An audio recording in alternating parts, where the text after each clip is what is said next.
He woke up because the room was silent. Not the normal silence of night. This silence felt heavy, like the air itself was holding its breath. His eyes opened slowly. The first thing he noticed was cold air on his skin. He froze. He was not wearing any clothes. His heart began to race. He did not remember removing them. The last thing he remembered was falling asleep in his bed, fully dressed, after another long day working at the orbital repair station. Then he felt weight. Warm. Real. Something, or someone, was on top of him. His breath caught in his throat. He did not move. He did not scream.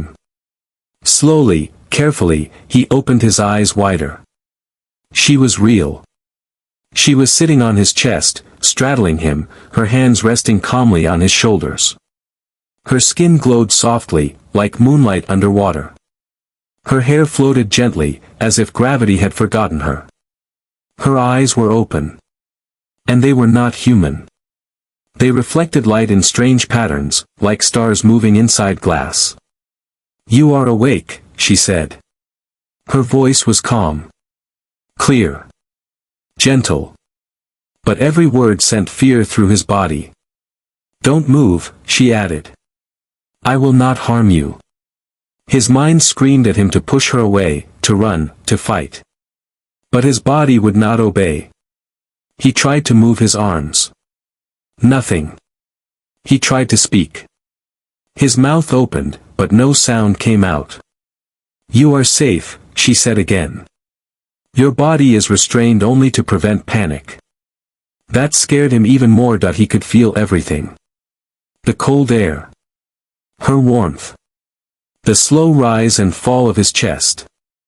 But he could not move. "Who are you?" he finally managed to whisper.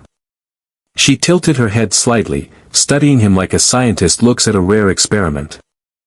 "My name cannot be spoken by your kind," she said. "But you may call me Eri." What are you doing here?" he asked. "I am observing," Eri replied. "And protecting." "Protecting me from what?" he asked.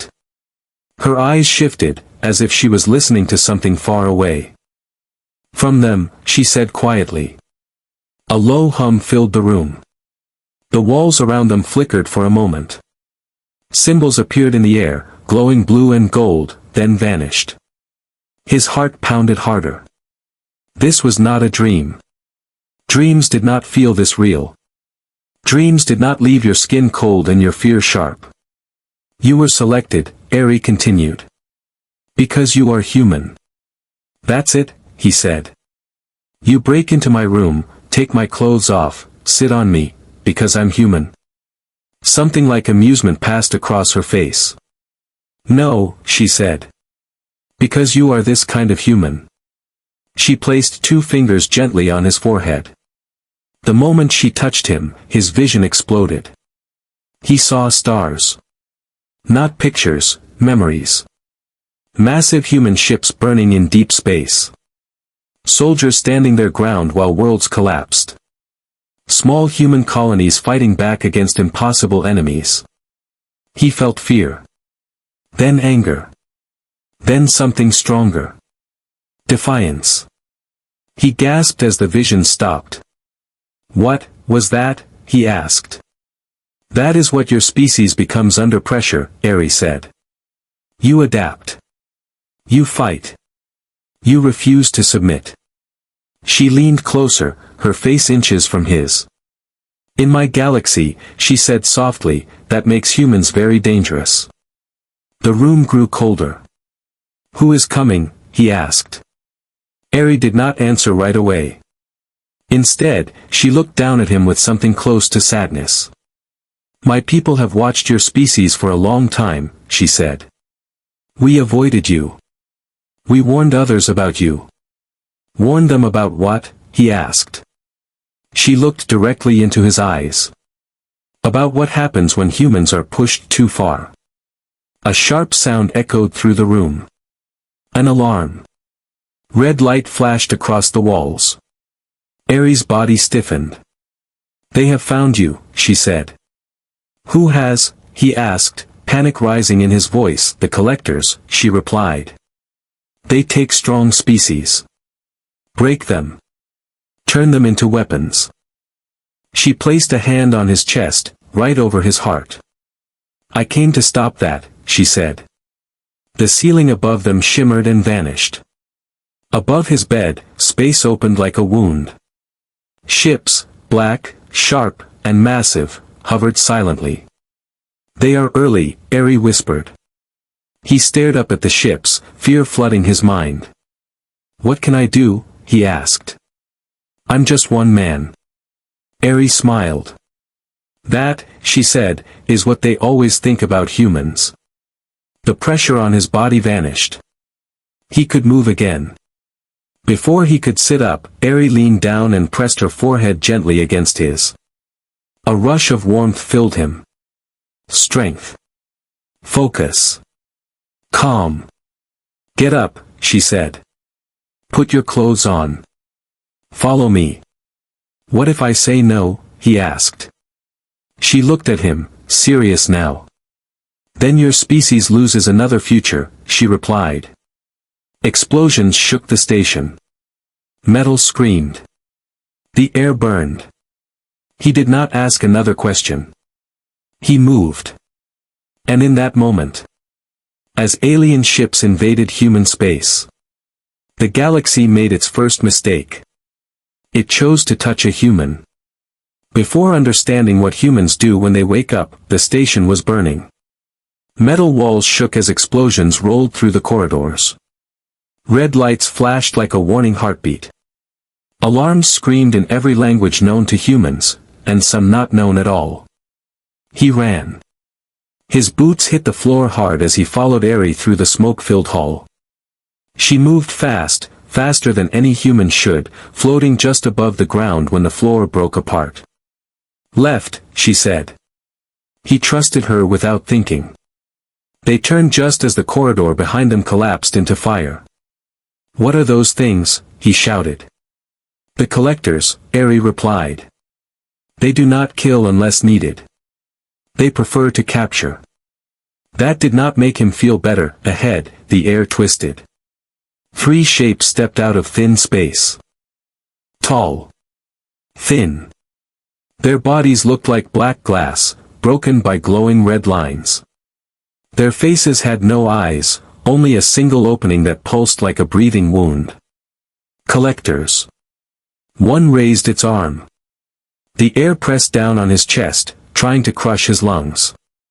He fell to his knees. Aerie stepped in front of him. She raised her hand. The pressure vanished. A wave of blue light slammed into the collector, throwing it back into the wall. The metal bent like paper. The other 2 froze. They were not afraid. They were calculating. Run, Aerie said. He did not hesitate. They reached an emergency hangar. A small ship waited there, old but armed. As they jumped inside, a blast hit the hangar doors. The ship shook violently. Hold on, Aerie said. The ship launched. Space opened around them, dark and endless. Lasers burned past the hull. One hit the engine. The ship spun. He gripped the seat, teeth clenched. We're going to die, he shouted. No, Aerie said calmly. You are not allowed to die yet. The ship vanished in a flash of light. When he woke up, everything was white. Not empty, alive. The floor looked like glass, but it moved softly under his feet. The walls curved like the inside of a shell. Strange symbols floated in the air, reacting to his presence. Where are we? He asked. A hidden place, Aerie replied. Between spaces. My people built it long ago. Your people? He asked. Why haven't they helped us? Aerie looked away. Because they are afraid, she said. That answer surprised him. Afraid of what? He asked. Humans, she said. She turned to face him. My people once saved a species like yours, she continued. Strong. Emotional. Fast to adapt. What happened? He asked. They turned, Ares said quietly. They destroyed half the galaxy before they were stopped. He felt anger rise in his chest. So you're judging us for something we haven't done? He asked. Ares met his eyes. No, she said. We are judging you for what you will do if pushed. Silence fell between them. Then the floor beneath him glowed. Pain hit him like fire. He cried out as energy rushed into his body. His muscles tightened. His heart raced. His mind filled with information, combat patterns, alien languages, star maps. What are you doing to me? He shouted. Awakening what is already there, Ares said. The pain stopped. He gasped for breath. I did not ask for this, he said. You did not have to, she replied. The galaxy already chose you. Days passed. Or maybe weeks. Time felt strange in the hidden place. He trained. Every day. Combat against holographic enemies. Weapons that shifted shape in his hands. Tests of speed, strength, and will. He failed. Again and again. But every time, he got up. Ares watched. Always silent. Always learning. Slowly, he became faster. Stronger. Sharper. Not because of the technology. Because he refused to quit. One day, during training, a projection of a collector appeared, stronger than before. It attacked without warning. This time, he did not freeze. He moved. He dodged. He struck. He adapted. When it was over, the projection shattered. He stood there, breathing hard. Ares stared at him. You should not have won, she said. He smiled, tired but proud. Humans do that a lot, he replied. For the first time, she smiled back. That night, the place shook. Warning symbols flared across the walls. They found us, Ares said. How? He asked. A new voice answered. Because you were never meant to hide. A figure stepped out of the light. She looked like Ares. But her eyes burned red. Lyra, Ares whispered. My sister, Lyra said. And your betrayer. He raised his weapon. What is she talking about? He asked. Ares did not answer. Lyra smiled. She was sent to observe humans, Lyra said. But she grew, attached. That is not true, Ares said sharply. Oh, it is, Lyra replied. And because of that, the collectors will win.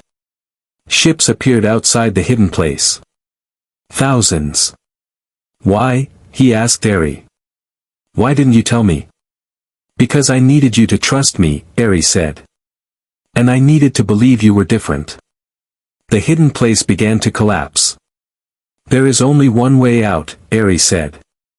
What way? He asked. She placed a device in his hand. Go back, she said. Warn your people. Prepare them. What about you? He asked. She stepped back. I will slow them down, she said. No, he said. I'm not leaving you. Ares looked at him, eyes full of something new. Hope. This, she said softly, is why humans scare the galaxy. She activated the device. Light swallowed him.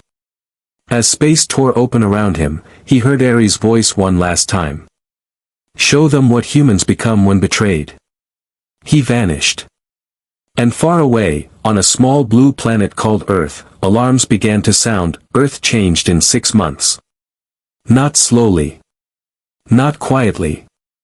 It changed because one man returned from the dark between stars and told humanity the truth. He did not ask world leaders for permission. He did not beg scientists to believe him. He showed them. Star maps. Collector weapons. Alien technology burned into his memory. And one message that mattered more than all of it. They are coming, he said. And they think we will break. Humanity listened. For the first time in history, orders meant nothing. Nations argued for exactly 12 hours. Then the first collector scout ship appeared near the moon. That ended the debate. Factories stopped making cars and started making ships. Power plants were rebuilt to feed weapons. Old satellites became eyes and shields. Humans did what they always did when survival was on the line. They adapted. Fast. The man trained soldiers across the world. Not with kindness. Not with hope. With truth. They will not fear you, he told them. They will not respect you.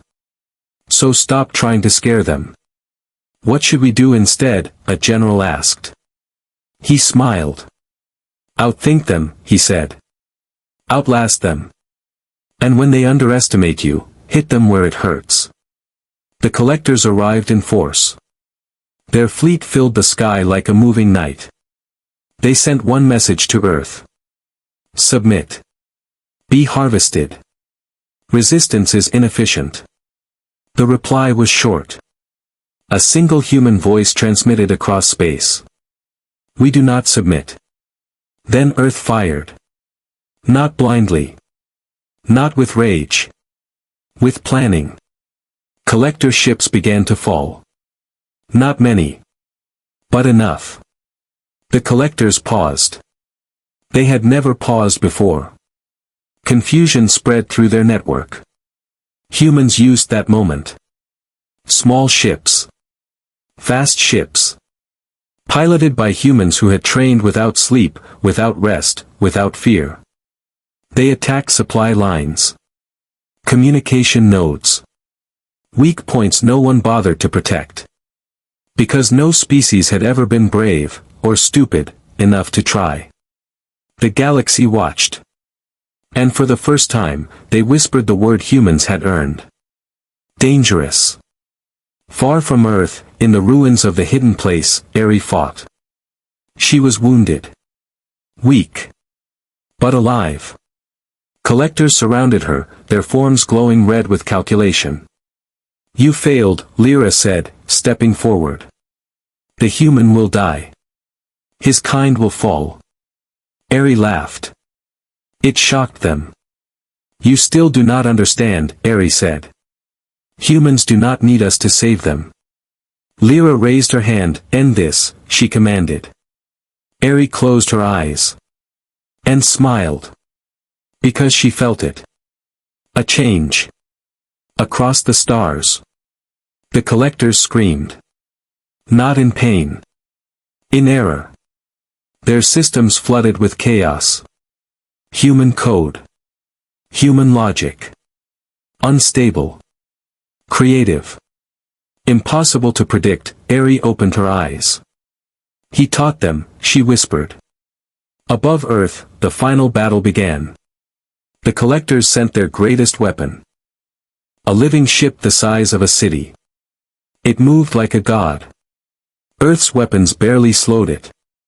Cities prepared for the end. The man stood in the command room, watching the impossible approach. They think size means victory, he said calmly. A young pilot looked at him. We're out of options, she said. He nodded. Good, he replied. That's when humans are best. He opened a channel. All ships, he said. Do exactly what I taught you. The fleet split. Half retreated. The collectors followed.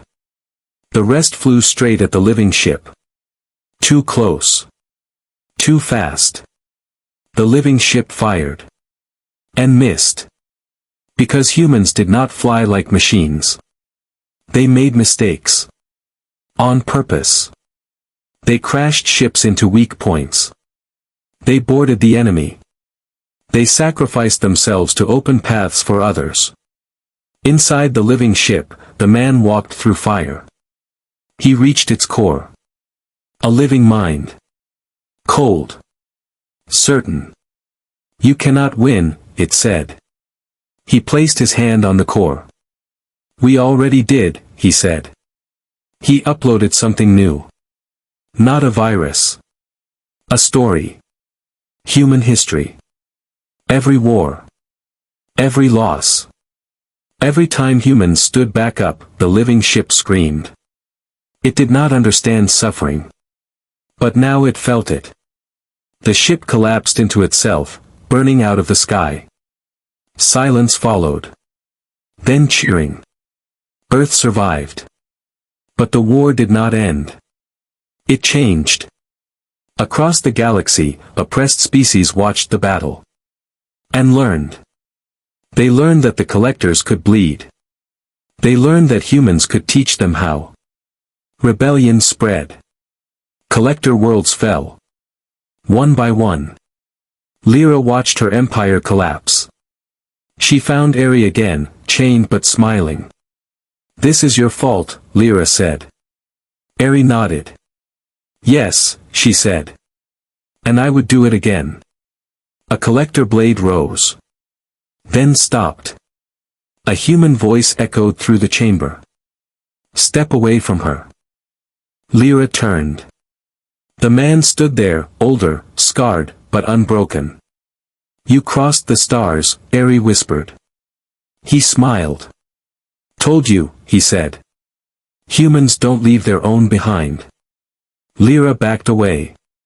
Fear filled her eyes. Real fear. Because now she understood. Humans were not monsters.